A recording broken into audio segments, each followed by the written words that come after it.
A delighted day to everyone. I'm Geraldine and here I am to present the astonishing beauty of Holland America Cruise Line. So in this presentation, is featuring one of the known fleets under this cruise line is the MS Noordam.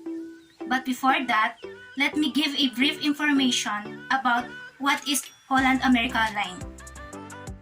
The Holland America Line, known for its remarkable services, a premium upscale cruise line founded in 1873, offers a perfect balance between a formal and relaxed ambience aboard mid-sized ships. Holland America Line's signature of excellence means constant improvements and update to ships, which means an innovative and exciting onboard experience for you, and strives to offer most unique destination, itineraries, and shore excursion offerings so you will return with a wealth of memorable experiences. A sailing Holland America's MS Noordam is one of the other cruise ships that sailing a transatlantic crossing between Holland and Americas, catering operation in the Alaskan itineraries between home ports in Vancouver City in British Columbia, Canada to Whittier City in Alaska, followed by Australia to New Zealand, deployment between Auckland, New Zealand and Sydney, New South Wales. And the following are the listed specifications of MS Noordam. Next would be the map illustrating point-to-point destination of the 13 days round trip from Sydney, New South Wales, Australia to New Zealand holiday special. As what you can see, the translation of Noor in Noordam is a Dutch word meaning north. The itinerary starts from December 20, 2023 and will end on January 2, 2024. The schedule for departure is around 4 o'clock p.m. in Sydney, New South Wales, Australia up until the ship arrives and going back around 7 o'clock a.m. in the same locations. The prices starts range is $869 with a cruise theme New Year cruise. And so now, let us explore the various ports and terminals in each destination. In the Sydney Cruise Ports is one of the busiest Australian and the top cruise home ports and ship travel destination in the world. Different well-known attractions like the Sydney Harbour Bridge and the Opera House. Basically, Sydney Cruise Port is servicing ships that operates cruise to nowhere. It is a great deal to holiday special occasions. It is an offer wherein it is a concise overview round trip. Special cruise itinerary happens same as your cruise ship ports of departure. It is a mini cruise deals to visit other ports with a short duration length of 1 or 2 nights, rarely 3 or 4 nights, meaning you spend money to have fun. The round trip itineraries are the ports of Queensland, Tasmania, New Zealand, and South Pacific Islands where to enjoy. There are the 3 cruise terminals: the Yarra Bay Cruise Terminal, White Bay Cruise Terminal, and the Overseas Passenger Terminal. Then next is the Bay of Islands Cruise Port located in New Zealand's North Island. It is a popular to be a fishing cruise ship and tourism travel destinations that surrounded of beautiful groups of islands, and the largest is the Urupukapuka. The towns around includes Pahiha, Russell, Kerikeri, Opua, and Kawakawa. The Bay of Islands cruise port cannot be able to dock and handle ships. Russell is the main cruise port, while the Pahiha and Waitangi share ship services depending on the daily schedule and arrangement. Another one is the Auckland Cruise Port, located in Waitemata Harbor. Auckland Port facilitates mainly cruise ship and commercial cargo. it has two harbors are the Onehunga Port in Auckland City and Wiri Inland Port in the South Auckland. There is also other port which is the Auckland's major container ship, the Wynyard Wharf, Princess Wharf, and the Queen's Wharf. Additionally, Auckland also has cruise to nowhere, an ideals of 3 days round trip itineraries without any ports of calls along the route, but usually are team voyages in the ship. Next one is the Napier Port located in Hawke's Bay City in New Zealand. The fifth largest population around is about 130,000 in the urban areas in New Zealand, while Napier Hastings urban area is called the Twin Cities and the Bay Cities. The port is Napier also serves the largest wool center, and this is northeastern New Zealand's primary export and seaport. Also, it can be handle 5 cruise ships simultaneously.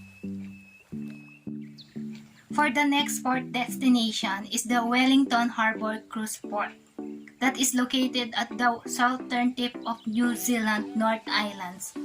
Among other harbours, the world's best harbour waterways and center of an extinct flooded volcano is in this location. Wellington is known as Windy City, the region's most common foggy and windy area. Also, it is the third largest container ship port and large capacity tanker terminal in New Zealand.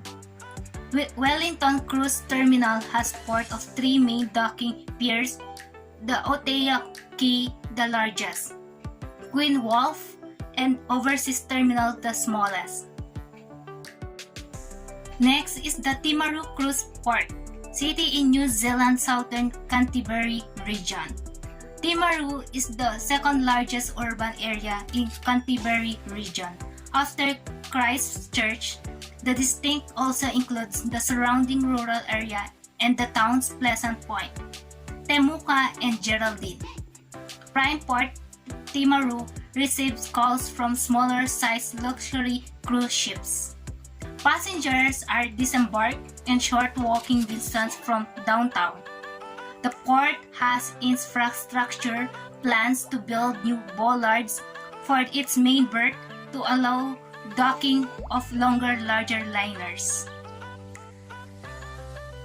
Then is the Dunedin Cruise Port located inside the Otago Harbour, New Zealand's southernmost. The city is compact and its most popular tourist attractions are in the Octagon area's city center. Dunedin Cruise Ship Terminal is at Port Chalmers, a small town inside the Otago Harbour, with a population of around 3,000. At the terminal, there is an eyesight information center and also a taxi rank. Then last is the Fiordland National Park. It's located in the southwest corner of South Islands, New Zealand. Fiordland is New Zealand's biggest of a total of 14 national parks. The most visited by cruise ship fjords in Fiordlands are the sounds Milford, Doubtful, and Dusky. In this location has an outstanding wildlife, mountains, and rivers, and because of that, it is a very popular active travel destination for climbers and trampers. For the outside cruise, scenic, and tour attraction are the following. In the Sydney, New South Wales are the Sydney Harbour Bridge, Banty to Bronte, Castle Walk, 120 wineries in the Hunter Valley, Banty Beach, a circular quay, a Royal National Park, Sydney Opera House, and the Palm Beach. Next is in the Bay of Isla Carousel. Next, New Zealand are the Puka Isla Carousel, Museum, Omata Estate, Vineyard and Kitchen, Pampilier, Mission, and Itinerary, Flagstaff, Historic Reserve, Duke of Marbrook Hotel, Oldest Christ Church, and the Cape Breed Truck. Then in the Auckland, New Zealand are the Auckland War Memorial Museum, Kelly Tartons Underworld, Waihaki Isla, Auckland Zoo, Motat, Uranga Great Vineyard, Takapuna Beach, and Sky City. For the near peer, New Zealand are the Art Deco architecture, Derradale, Hauriri, West Shore, near peer Palm Truck, Centennial Garden and Waterfall, near peer Waving Platform, and the Panya of the Reef. While in the Wellington, New Zealand are the Weta Workshop, Staglands, a Wildlife Reserve,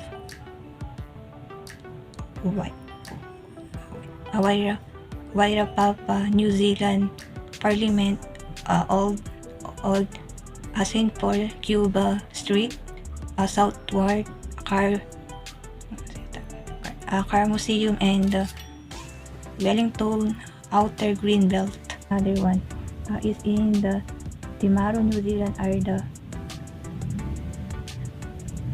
Aigantai Art Gallery, South Carterbury Museum, Caroline Bay, Beach,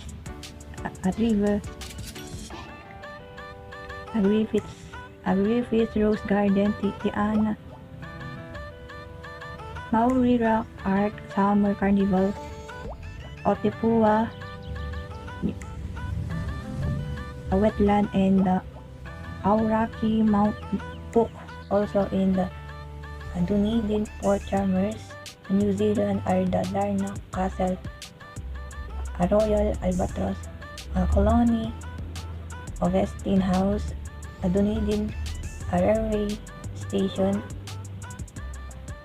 Otago's Settlers Museum, Otagon, Ferryboard, Railway, and the Dunedin Botanic Garden. Alas is in the Fiordland National Park, New Zealand are the Hollyford Rock, Rootburn Rock, Kepler Rock, Doubtful Sounds, Dusky Sounds, Breaksea Sounds, Milford Sounds, and the Seaford River. For the Hollands, America, Miss Morgan Worship, deck plans are the floor layout showing the detailed review